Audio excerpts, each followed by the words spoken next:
आज व्हिजिट करणार आहे खोपोलीमधलं फूड पार्क फॅमिली रेस्टॉरंट. तर चला बघूया. आम्ही ऑर्डरमध्ये चिकन हंडी फुल आणि तंदूर रोटी आणि आमची दुसरी ऑर्डर होती बांगडा करी आहे छान मस्तपैकी.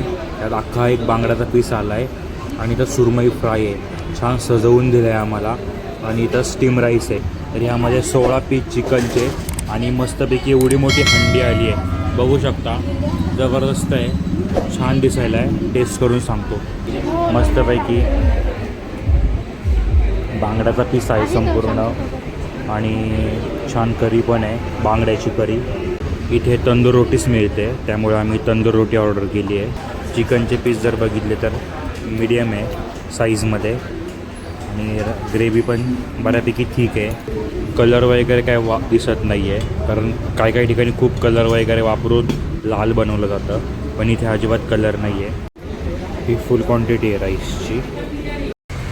आत्ताच जेवण करून बाहेर पडलो आहे आणि रिव्ह्यू सांगायचं तर जेवणाची टेस्ट ठीकठाक आहे चांगली आहे. आपण जेवू शकतो व्यवस्थित. खोपोली मेन रस्त्याच्या शेजारीच आहे म्हणजे हायवेच्या एकदम लागूनच आहे शेजारी. आणि जर तुम्हाला ऑन द वे खोपोलीतून जाताना जर जेवणाचा प्लॅन असेल आणि लवकर जेवायचा प्लॅन असेल इथे ऑर्डर फास्ट येते वेळ लागत नाही ऑर्डर यायला. त्यामुळे जर तुम्हाला नियर बाय आणि पटकन जाता जाता ऑन द वे जेवायचं असेल तर तुम्ही इथे जेवणाचा प्लॅन करू शकता. तसं ठीकठाक आहे जेवण म्हणजे तुम्हाला लवकर सर्व्हिस मिळते आणि छान आहे. हे होतं आमच्या संपूर्ण जेवणाचं बिल 1222 रुपये.